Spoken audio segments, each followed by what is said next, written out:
You and I both love TFSAs. Correct. And I've always said to people, if you're maximizing either one of these, let's say you can only do one, we're thrilled.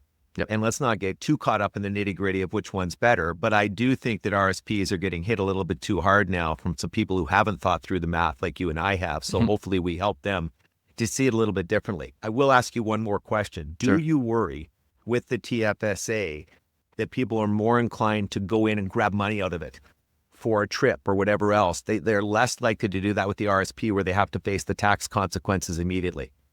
Yeah, that's a great point. So one of the major benefits of the TFSA, of course, is the flexibility that you have with it, right? With the RSP, as you point out, and here's another misconception. There's no penalty for withdrawing from the RSP. You're not penalized. You just have to pay the taxes, right? So you have to pay the tax.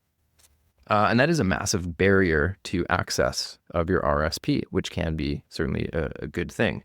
On the TFSA, to your point, you can take it out at any time. And not only that, you don't lose the contribution room. With the RSP, you take it out, you lose the contribution room forever. The TFSA, you take it out, not only is there no tax, but you get all that contribution room back the next year, right?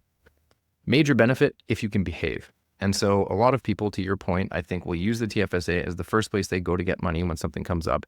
And maybe that encourages some people, not all, but to spend more than they should or need to, because it's a readily available source of tax-free income, right? So to your point, that new car, that new trip, whatever it is. Now, many of these people will do that and then promise themselves they're going to refill it the next year by oversaving. And if you know much about how people behave with their money, it rarely happens, right? So I think the flexibility of the TFSA is a double-edged sword in that it can be a massive benefit when used effectively. It's like debt, right? I have clients where it's like, hey, you need to pay off that line of credit. And they're like, okay, we're going to do that. I'm like, but if you're going to pay it off only to borrow it back and spend more later, then we've got a real problem. You need to pay it off and close it, because you got a spending problem. With the TFSA is a similar kind of frame of mind. If you need to dip into it, great, but you got to make sure you refill it, right? Very, very well said.